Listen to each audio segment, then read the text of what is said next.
All the way down, Carly. There you go. Hold on.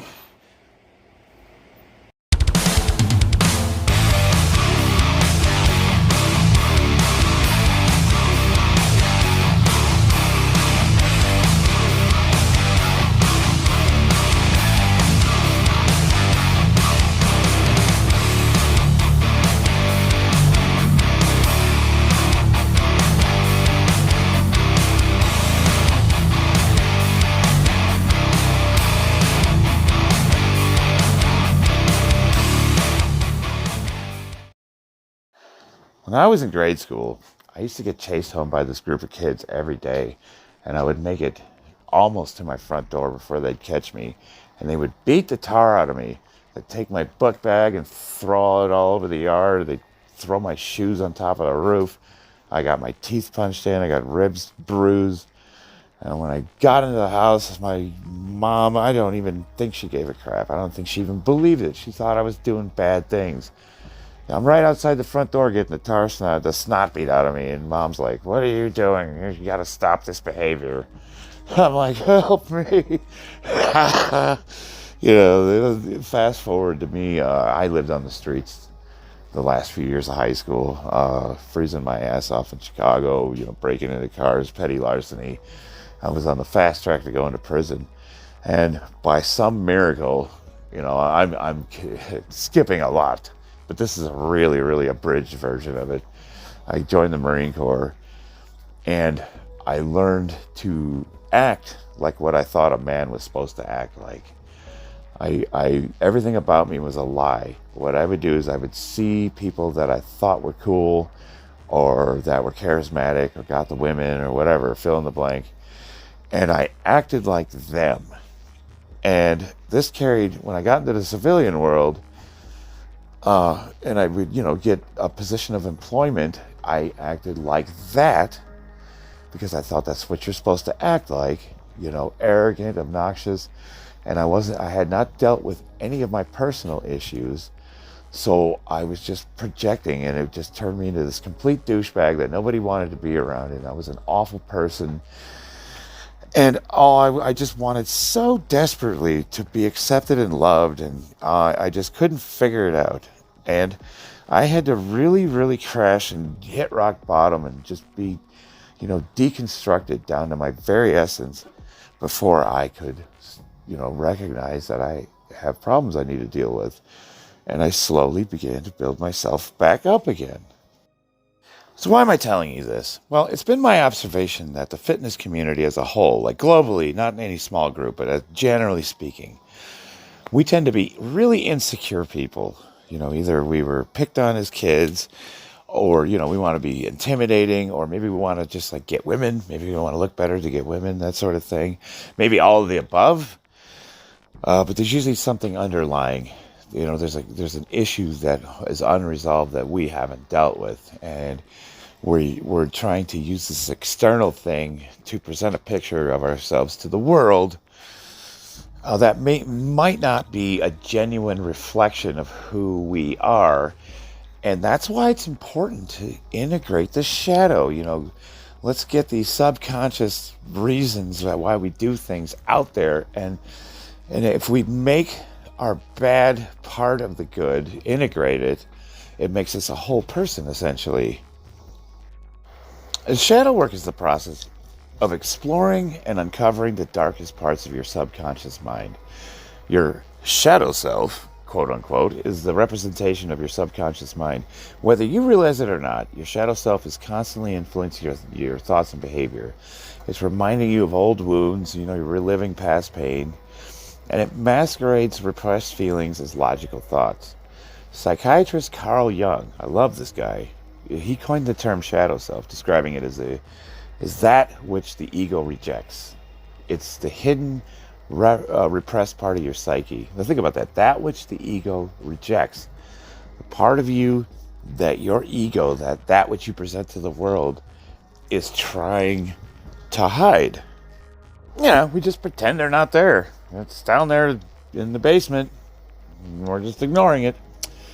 The problem with ignoring our shadow self is that it works best in the dark. When we attempt to repress our shadow self, it subconsciously manifests itself in our thoughts and our actions, making it even more pernicious.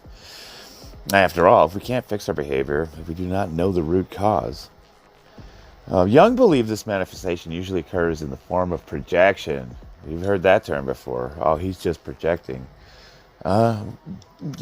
That which we judge and hate the most in others is often that which we fruitlessly repress in ourselves. Think about that. So I don't know if Jung was 100% right about this or not, because he's basically saying the things that you hate in other people are things that you need to work on in yourself. But I've found this to not always be true, and that could be because I do a lot of this work on myself.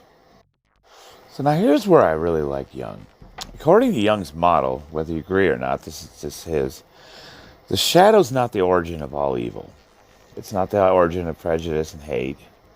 The true origin of all evil is our failure to recognize and integrate our shadow. Once we can accomplish this, we can evolve as individuals and as a collective society. So, Carl Jung thinks that if we integrate the good and bad to make ourselves a whole person, society is going to be better. Think about it. That, if it was possible, would be true. I don't know. I'll tell you what I do know. Shadow work is a crucial step in everyone's journey of self-discovery and personal growth. If you fail to integrate the shadow, it will continue to haunt your psyche and manifest itself in your behavior. In order to become our highest self, we must learn to look at ourselves in our entirety and accept the whole picture. This includes embracing our darkest self. I want to demonstrate the shadow. Like, how does it apply to you? Think of something that you think about that you know is bad. You would never do it. You would never do it, but you think about it. It pops in your head. It's there, and under the right conditions, if you were pushed in the right circumstances, you would do it. Think of something that you know is awful, something that you would do to a person. And if you were in a situation where society didn't have laws and nobody was looking and there was no consequences, and, under the right circumstances, maybe it's, you're surviving and something happened where you got to fend for yourself, and there was no one there to police you, and you could just get away with it. Would you do it? And we're not talking something petty either. We're talking about those bad thoughts where you go, oh God, I would never do that. But you think about it. We all have it. Don't tell me you don't. There's something that's really, really bad that under the right circumstances, you would do it. You would harm somebody in a really bad way, maybe. Maybe there's something, I don't know. Just think about it. Think about something that you would never, ever do. You would never, ever do. God, no. But maybe you could. Maybe in the right circumstances you would. I mean, that's how, the Nazis gassed all the Jews. There was a lot of good men who were pushed to do things they didn't want to do, but they did them anyways. Okay, so how do we integrate our shadow? Now, there's no one-size-fits-all for shadow work. I don't know. I don't prescribe the notion that anyone can just follow a standard step-by-step process and successfully integrate their shadow self. However, there's, a few key elements to shadow work that will propel you, will get you going at least. Everyone has different shadow elements and different backstories for those elements. We all have a different journey, and, we got to find and embrace our unique shadow. Your shadow self is part of you, but it doesn't define you. This is perhaps the most important fact to remember as you engage in shadow work. As you uncover your inner shadows, you must be willing to accept them, but you cannot grow disheartened and believe your shadows make you a bad person. Just because you have bad thoughts doesn't mean you're a bad person. It's your actions that define you. Carl Jung believed the source of all evil was not our shadows, but it was the repression of our shadows. Okay, what's a good example? Let me think. Breaking Bad. Breaking Bad. He was a school teacher. He was timid. He was polite. He, in his mind, being that way made him a good person. But it didn't make him a good person, because underneath it was his rejection, the fact that he got his business stolen from him. His wife doesn't respect him. His colleagues don't respect him. His students don't respect him. And his shadow's just underneath it. There he was waiting. And when he was properly nudged in the right direction, his shadow took over and he became Heisenberg.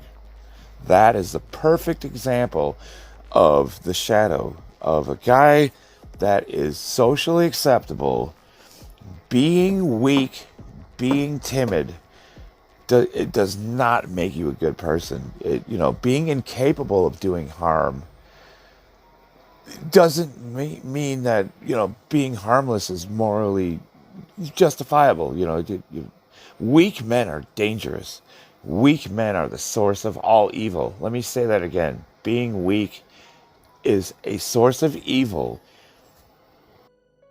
Now, I'm not really talking about physically weak. I'm not saying that the way to cure yourself is to become a monster in the gym. Everyone has a shadow self, even the purest, kindest people. But by the same token, you can accept your shadows without letting them control you or your behavior. I gave you the Heisenberg example. If you realize your propensity for selfishness, let's say, you wouldn't say, well, I suppose I'm just a selfish person. If you do something selfish, that's not integrating your shadow.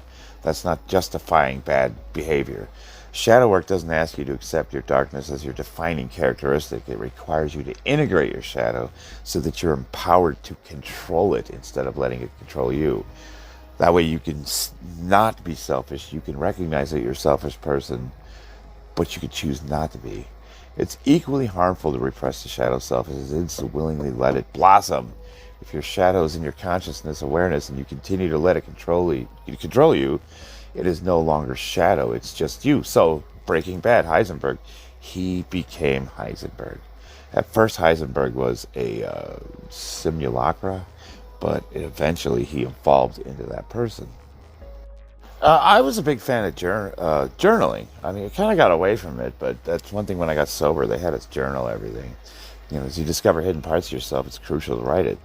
I failed to write down my self-revelations early in my shadow work, and I felt there was no point. I meditated on it, so why would I write about it? This poor habit came back to bite me later. I found myself rediscovering parts of my shadow I'd recognized previously and forgotten about. Shadow work isn't effective if you don't remember what you find. You journaling about your discovery, big and small, helps you to thoroughly explore the parts of yourself and remember what you've discovered. So if you come up with something that you would consider bad, write it down. Then you can work on it. If something dawns on me, I make a quick note so I can journal about it later. Whatever strategy works best for you, but I found journaling was really helpful.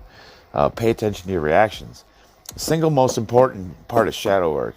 Without it, you can't fully explore your shadow self. The shadow manifests itself in our response to stressful situations or foreign environments more than it manifests anywhere else. Okay, good example. When my wife says something to me that hurts my feelings, and I immediately react like an asshole, I'll say something bad back. That's the shadow. That's the kid inside of me that, God, don't talk that way to me. Just comes out and I'm a dick. All those responses when a man calls us out, when we feel threatened or we're in a stressful situation like an emergency, the way we act is generally going to be the shadow. When we're not able to think or act our way in a situation where we just have to react, and we react badly, or we react in a way that we normally would think that a good person wouldn't, that's the shadow. That's the shadow coming out. Another good example is driving in traffic. Guy cuts you off and you immediately turn into a psycho and you try to chase him down and run him off the road. Shadow. Yeah. Then afterwards you're like, oh my God, I can't believe I did that. You feel horrible about it. I can't believe I flipped that family off. I tried to swerve into him. That's the shadow. That's the thing you're repressing. You're repressing that guy. You're repressing that asshole who would run a family off the road for not using a blinker. That's the shadow. That's what you need to work on.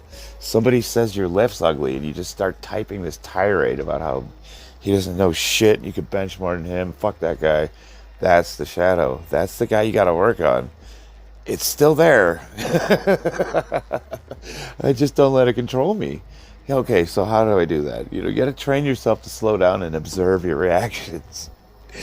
It takes a lot of time and more self-compassion. You got to be easy on yourself. It's not going to happen immediately, but when it does, you will discover a great deal about your shadow.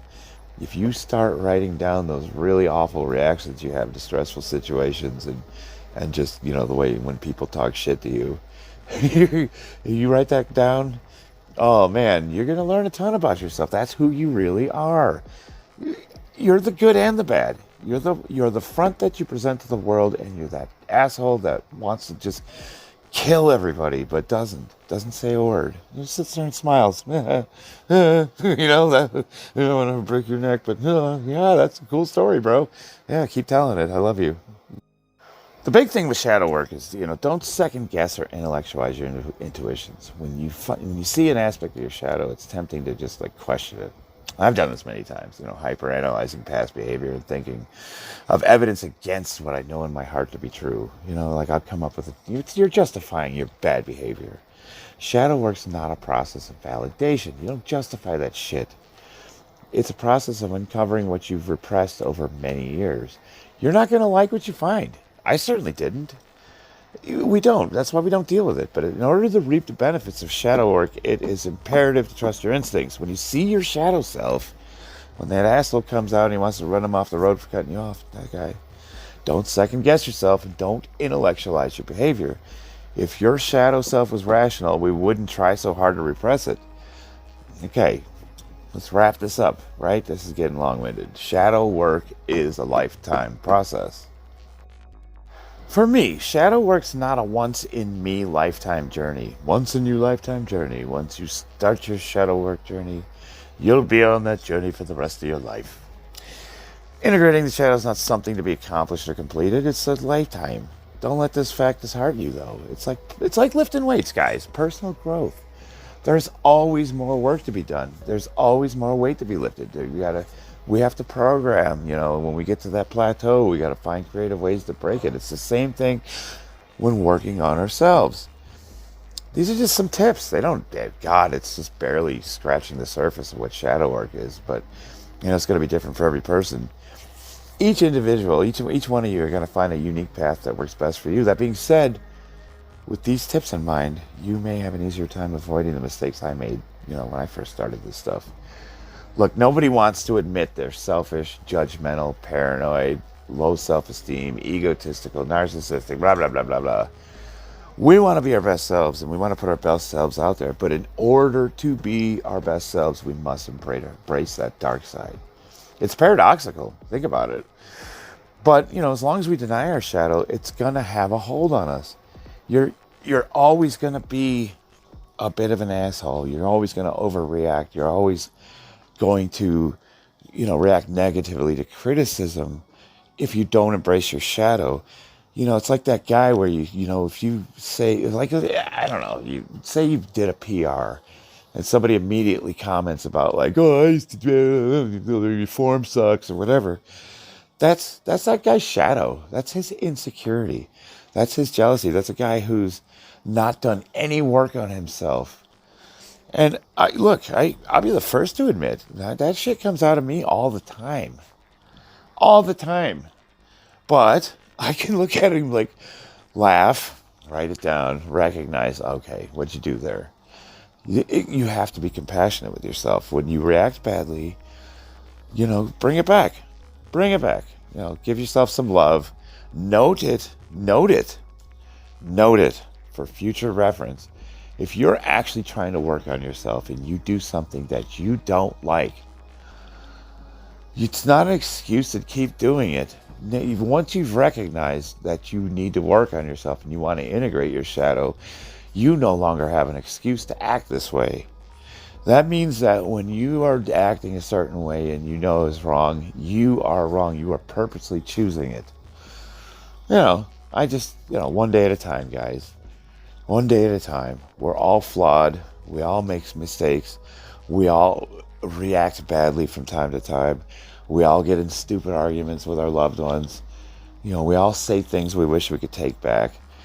But it's all about recognizing that and just, integrating that person whose feelings got hurt, that's underneath the stoic guy that you want everybody to see. A lot of it starts with just being honest about it. That's why when I make these videos, I tell you guys that I'm insecure, and I tell you guys I have body dysmorphia, and I tell you guys that I was picked on as a kid, and I was homeless, and I was addicted to drugs, and I went through all this shit, because I want that to be integrated. I don't want that to be buried in the cellar, haunting me for the rest of my life, constantly picking at me. And every time a situation arises that I don't have control over, I completely overreact and just start acting indignant and stupid and childish.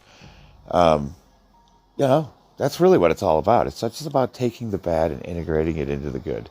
That's 100% of it. And I'm telling you right now, if you begin this journey, if you start doing that, you will find that your personal relationships and everything in your life will start improving slowly but surely. You'll become that person that's a leader. You're going to become that person that's calm and assertive in emergency situations. You're going to become that person that other men want to emulate. It's a whole package, baby. You know what? We want to be better men. This is the way to start doing it.